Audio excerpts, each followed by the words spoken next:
Ever since Schuyler Colfax had been a young boy, he'd had a mind for politics. According to at least one account, he announced his intention to try for the presidency before he was ever a teenager. If he did make such a boast, it wasn't an idle claim, and before his career was over, he'd gotten very, very close. But it wasn't ego-driven ambition that pushed Schuyler Colfax to the penultimate step on America's political ladder. It was a belief that he could make things better, that he had a duty and a responsibility.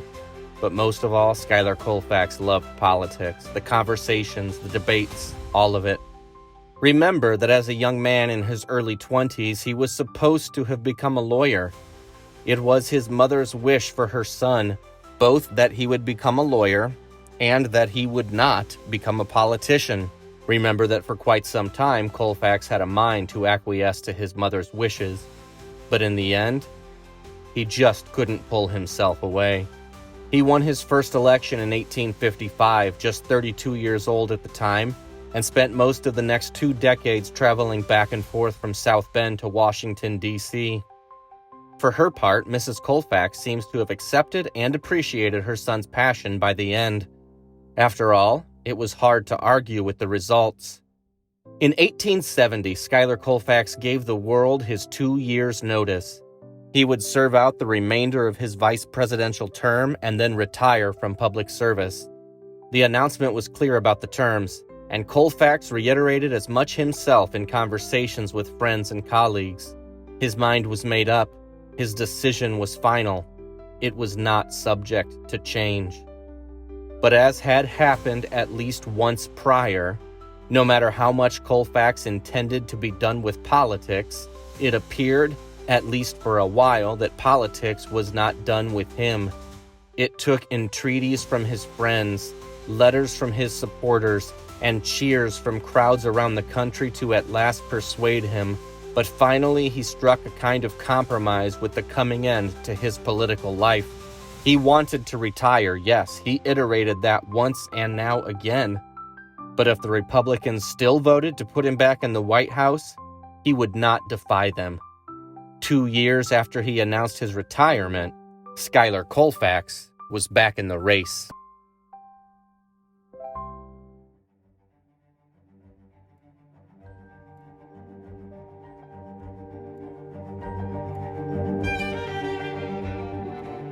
Hello and welcome to A Bend in Time, presented by the History Museum in South Bend.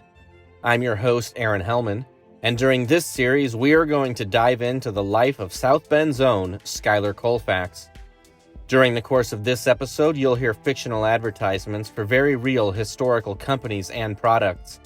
We do that to help break up the podcast, provide some levity, to include just a little more history than we could otherwise, and to give you a sense of the time and place when and where all of this is happening. The absence of actual paid advertisements is made possible by the generous underwriting of the entire series by Andy and Tina Nickel of South Bend. And now, with all that out of the way, let's jump into the 1872 campaign, one with a surprising man near the center of it, Schuyler Colfax, just 2 years after he announced his imminent retirement from political life, and like the elections had been for a while before, during, and after the Civil War, this one was a weird one.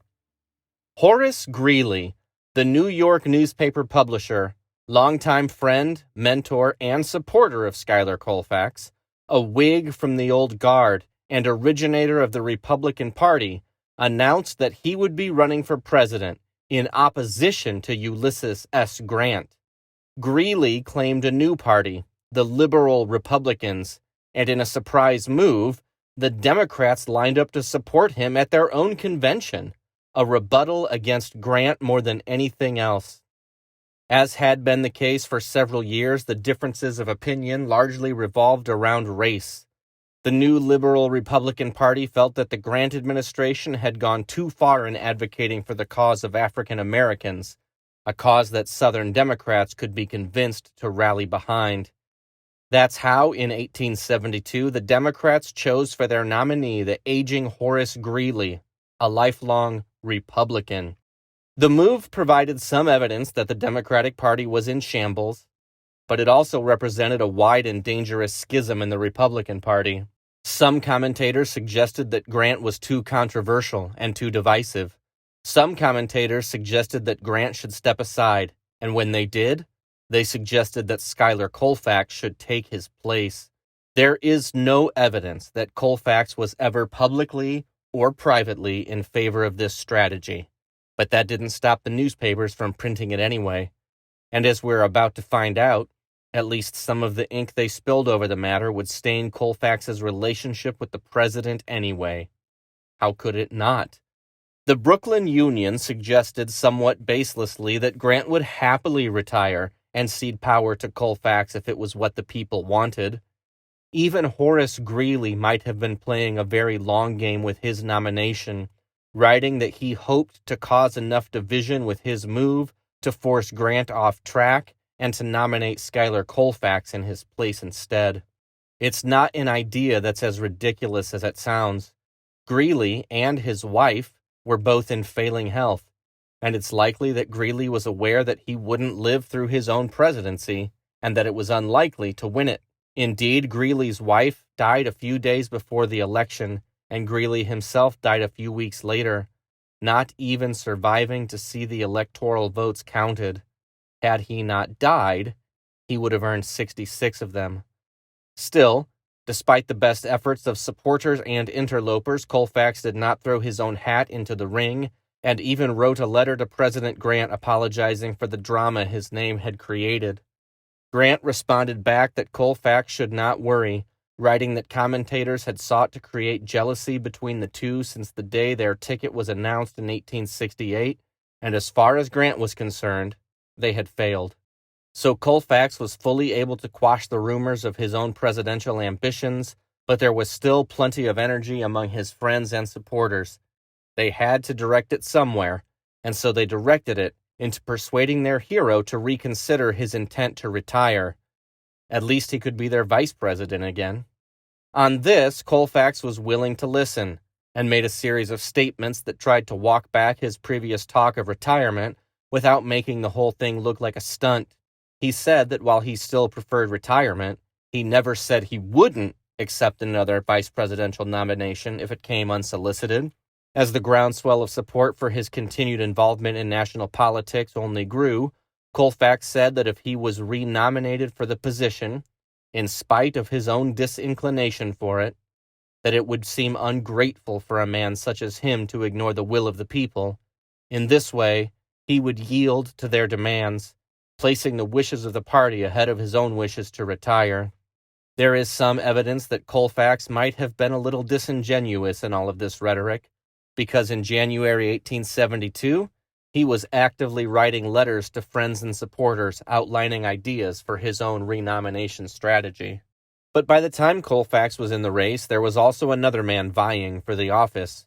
Senator Henry Wilson of Massachusetts had been a front-runner for the gig in 1868, and he'd been building a case for his own support ever since Colfax announced his retirement, and more importantly, no one else had entered the race. For a while, before Colfax changed his mind, or had it changed by the will of the people, Wilson had been living as the presumptive nominee. For his part, Wilson said that he never would have run for the office if Schuyler Colfax hadn't announced the end of his career. In fact, Wilson said, his first inclination was to withdraw from the race once the current vice president acceded to remain in the role. But like Colfax, Wilson was nothing if not a servant to the will of the people, and so he remained. If you believe all of the public rhetoric, and you shouldn't, Colfax didn't really want the job, and Wilson really didn't want to supplant Colfax, but those decisions were left entirely to the voters, and both men would accept and content themselves in the will of the delegates at the convention. The will of those delegates, as it turned out, was for Wilson. The Massachusetts man carried delegates from across the Northeast, and he also carried Grant loyalists, many of whom saw Colfax as a threat to their own hero. There is some speculation that Grant himself preferred Wilson, and that he put his thumb on the scale to make sure he got what he wanted. But in the end, the reasons didn't matter, and Schuyler Colfax's 1870 retirement announcement had been entirely accurate. at least technically. He retired from public life at the end of his term, and he never ran for office again. For the balance of his life, he would be mentioned as a candidate in every election that South Bend ever cared about: Congress, the Senate, the governor's office. Colfax rebuffed them all, content now to live life as a private citizen. We'll catch up with the rest of his post-political life after the break.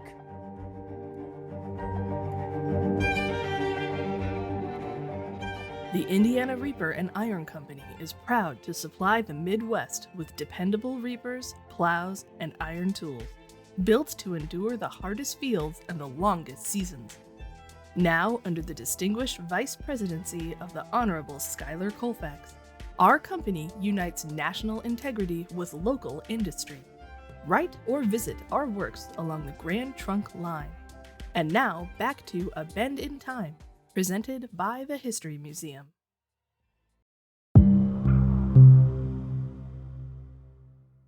According to most accounts, Colfax was disappointed to have lost the election that he was supposed to have never wanted in the first place. But ever the party man, he was magnanimous in his praise for Grant and Wilson, and during the campaign, Colfax did his part for the ticket, giving dozens of speeches in support. The most influential political figure Northern Indiana had ever seen, and has ever seen as of 2025, was back in South Bend, his home. The closest he'd come to national campaigning again was when he made an appearance at Wilson's own campaign stop in South Bend, speaking in support of the man who would soon replace him in the White House. That Colfax made the appearance is even more notable given the circumstances. Colfax's mother was in the last days of her life, and except Wilson's campaign stop, Colfax did not break his bedside vigil until she passed away. 3 days after Wilson's stop in South Bend, Colfax's mother died, and despite spinning so many words for such a long time, Colfax only had a few to mark the occasion. All I am, I owe to her. Grant and Wilson ran away with the 1872 election, and as we mentioned, Greeley died a few weeks later. In a kind of bookend moment to his political career, Colfax attended Greeley's funeral and rode in the same carriage with Grant and Wilson to get there. Soon enough, Wilson would take his own oath of office, and Colfax would return to South Bend for good, relieved to be done with the political churn. Unfortunately for Colfax, the political churn wasn't done with him. The accusations had begun swirling even before Colfax's retirement, and even before the election of 1872 had been settled. In fact, the election had probably been the reason the accusations had been stirred up where and how and when they were. At the crux, it was something of an insider trading scandal, politicians throughout the government receiving discounted railroad stock in exchange for favorable votes. And Schuyler Colfax's name was on the list. The Credit Mobilier scandal, or just Credit Mobilier as the affair came to be called, made for splashy headlines, and the New York Sun did not hold back on its damning words, condemning several members of the political elite. The Vice President of the United States, the Speaker of the House of Representatives, the chosen candidate of a great party for the second highest office in the gift of the people, the chairman of almost every important committee in the House of Representatives, all of them are proven by irrefutable evidence to have been bribed. It was a big scoop if it was true, and Colfax was quick to point out that it was not true, speaking in South Bend with the intention to touch the fabric of falsehood with the spear of truth. For one, Colfax had been among the most vocal supporters of the railroad for as long as anyone could remember. He didn't need to be bribed for his vote. He was voting that way anyway, and surely the business-minded railroad men knew they didn't have to waste good money on his vote.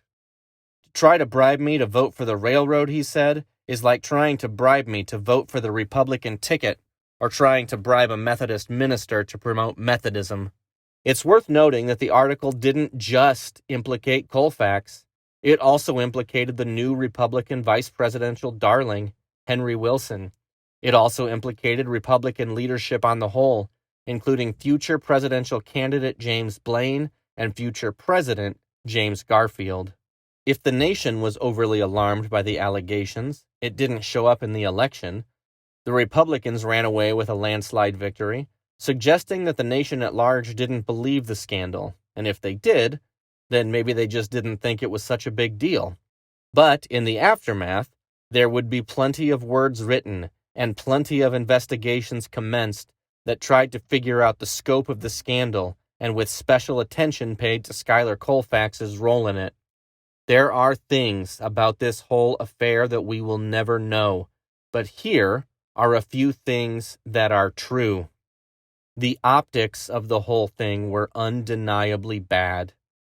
During his testimonies before Congress, Colfax was occasionally inconsistent, but his accusers were often wildly inconsistent. 2 members of the House were found guilty and were formally censured by the House, but Colfax wasn't one of them. In the end, there was nothing that could prove that Colfax had committed a crime, and the end of the investigation technically exonerated him. But there was also nothing that could absolutely vindicate him, especially in the eyes of those who had already decided on his guilt. In the end, it was a partisan issue, just like it always is.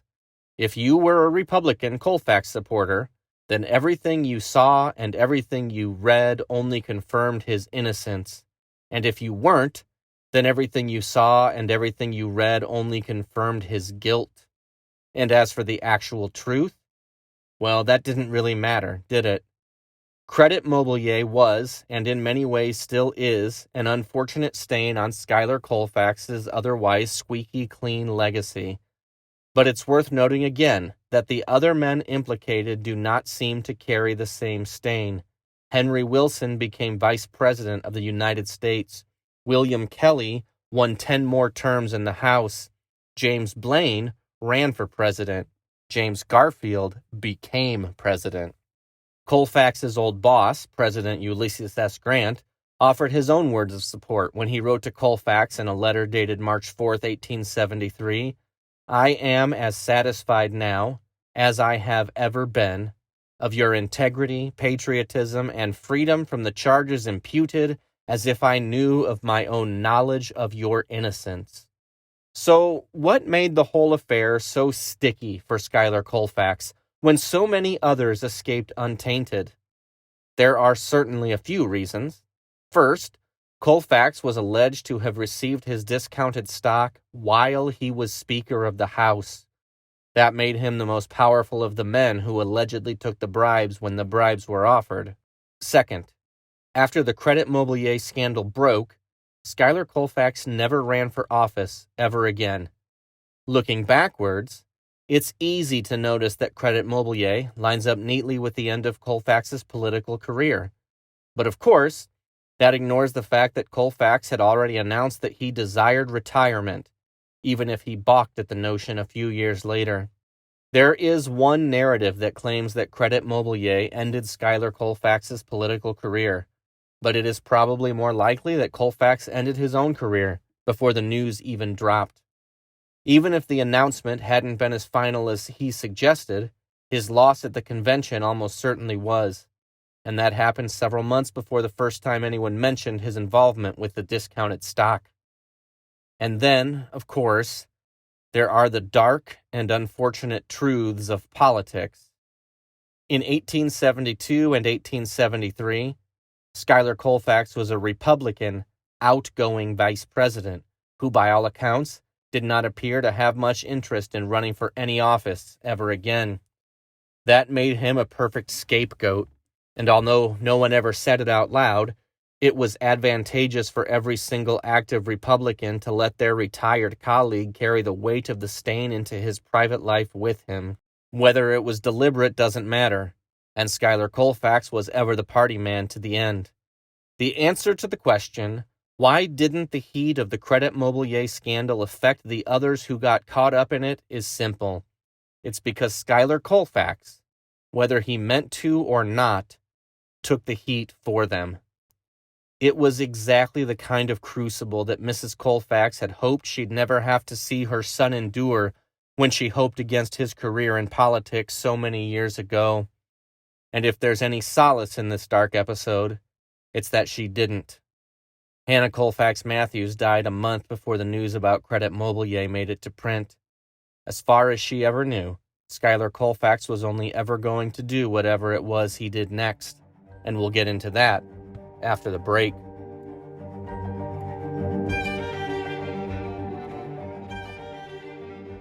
The new Birdsell Clover Huller Monitor Jr. does its work faster and better than any other, says the Honorable Schuyler Colfax, the newest investor into the Birdsell Manufacturing Company.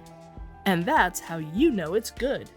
The man who backed Lincoln and Grant is now backing Birdsell, so what are you waiting for? Place your order today. And now, back to A Bend in Time, presented by the History Museum. There was no shortage of job offers waiting for Schuyler Colfax once his time in national politics came to an end.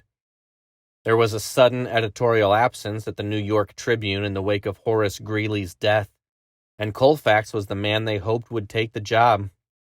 Colfax entertained the offer, and even met with the paper's executives in New York, but Colfax's wife had told him that she hoped the negotiations wouldn't work out, and indeed they didn't.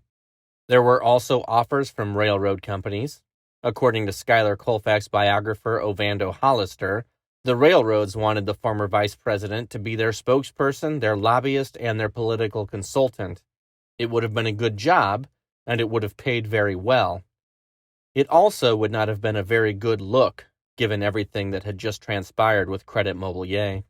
In the end, Colfax returned to South Bend, and although he would travel extensively throughout his life, South Bend always remained his home. Back in South Bend, Colfax became involved in local civic, religious, and business affairs. He helped start the YMCA and was an early vice president. He was the vice president of the South Bend National Bank and the Indiana Reaper and Iron Company. He invested in the Birdsell Manufacturing Company and the Knobloch Furniture Company. He became significantly involved with the Oddfellows and helped to found the Daughters of Rebecca, at that time the first fraternal organization in the country to allow women, although it's worth noting that it was only white women. His association with the Oddfellows would last the rest of his life, and when he died, it was the Oddfellows who handled the funeral. Year after year, he turned down the entreaties of his friends and never seemed to give their ideas about running for office a second thought. But even though he wasn't in the political arena, he certainly wasn't divorced from it. Colfax was sought out for campaign advice and endorsements. He spoke at Republican rallies in South Bend, across the state, and across the Midwest seemingly whenever he was asked. He remained loyal to the Republican Party all the way to the end and did whatever he could, within his admittedly diminished power, to assure Republican victory in offices high, low, and in between. Colfax watched his beloved stepfather, George Matthews, die in 1874, and wrote openly about his adoration of the man. "No father could have loved me more, and I loved him so much." Colfax raised his son in their home at 83 Market Street, and the younger Schuyler would inherit his dad's love for politics. Schuyler Colfax III became the 9th mayor of South Bend, and the youngest one the city has ever seen, at least as of 2025. But none of those pursuits really helped pay the bills. The VP of the YMCA didn't draw a salary, and as for his role at the Indiana Reaper Company, well, there's a reason you probably never heard of that one before. His investment in the Birdsell Manufacturing Company paid off. His investment in the Knobloch Furniture Company less so. But this was Schuyler Colfax, a man once described as one who public speaking came to just as easily as swimming came to a duck. Colfax embarked on a second, very fruitful, very successful, and very profitable career as a public speaker and lecturer. The requests rolled in from across the country, and Colfax was pleased to meet those requests. On any day of the year, in any town across the United States, you might be able to find Schuyler Colfax speaking to a temperance society, a Sunday school, a college graduation, a veterans reunion, or a building dedication. Colfax spoke on a wide range of topics, but he was most in demand as the foremost lecturer in the nation about the life and legacy of his old friend, Abraham Lincoln. Colfax spoke at the unveiling of the Lincoln Monument in Springfield, Illinois in 1874, and the invitations for his Lincoln lectures began arriving shortly thereafter. They wouldn't stop arriving for the rest of his life. He was received warmly and with acclaim wherever he went. A newspaper in Carbondale had this to say about a Colfax visit in July 1875. "No man has ever visited the city or valley who has made so many friends in so short a time as did the Honorable Schuyler Colfax on Monday. His oration was splendid, but his fine conversational powers, urbane address, sincerity, plainness, freeness from pomp, and high character, and all that makes a true noble manhood, won the hearts of all whom he came into contact with. Long may he live, and often may we see him." And while it's certainly worth noting that effusive praise like this almost always came from partisan Republican newspapers, it doesn't negate the feeling that at least half of the nation had toward Colfax. For them, he was a hero. A year later, when Colfax returned to Carbondale, the same newspaper proclaimed their doubt that there was ever a more honest public man in the Union than Honorable Schuyler Colfax. Colfax might have quibbled just a bit with the last statement.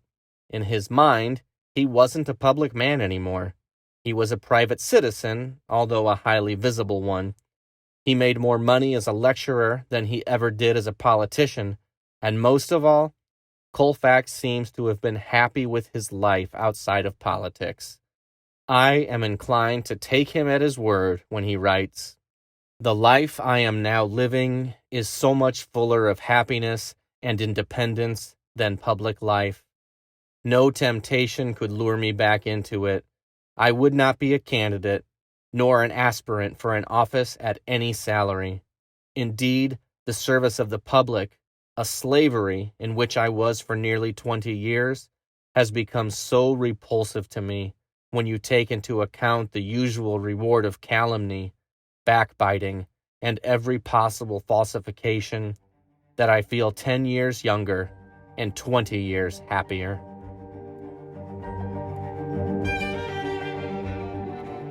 Hey, thanks for joining us on A Bend in Time presented by the History Museum in South Bend. There's more history waiting for you at historymuseumsb.org. I'm your host, Aaron Helman. The theme music is Whose Distance Is It Anyway by Neil Carmichael. Thanks to Andy and Tina Nickel for underwriting this episode and all 8 episodes in the series. We'll wrap this up in our next episode as we examine the life and legacy of Schuyler Colfax. I hope you'll tune in for that one next. Until then, keep learning new things, and remember, everything is fascinating as long as you stay curious.